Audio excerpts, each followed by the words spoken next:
بعد از فاصله 40 ساله هنرمندان سمرقند دوباره مهمانی دوشنبه شدند.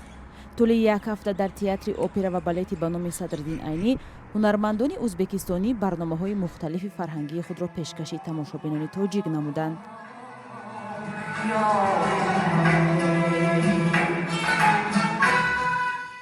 در برنامه فرهنگی شام دوستی که در جنبست این سفر برگزار شد، هنرمندان هر دو کشور برآمد نمودند. قبل از شام دوستی میان تئاتر موسیقی و دراموی سمرقند و تئاتر اپرا و بالت تاجیکستان برای 5 سال آینده سازشنامه همکاری امضا شد. اخیراً در ساختار تئاتر اپرا و بالت تاجیکستان بخش آموزش هنرمندان جوان در بخش بالت به کار آغاز کرد که آن را یک متخصص ایتالیایی رهبری می‌کند.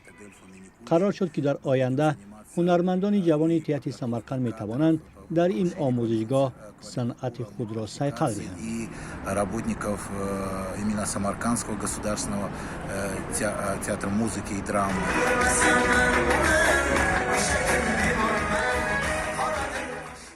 مسئولان تئاتر سمرقند میگویند از این به بعد هنرمندان ازبک و تاجیک می توانند در هر وقت دلخواه به شهرهای همدیگر سفرهای هنری انجام دهند. طبق این سازشنامه ما می توانیم هر ماه و یا هر 3 ماه یک مرتبه به شهرهای همدیگر سفرهای هنری داشته باشیم. گذشته از این توافق شد که تئاترهای ما می توانند ضمن تهیه نمایشنامه‌های خود از ظرفیت هنرمندان و کارگردان‌های همدیگر استفاده کنند. تئاتر orqali ko'rsatmoqchimiz.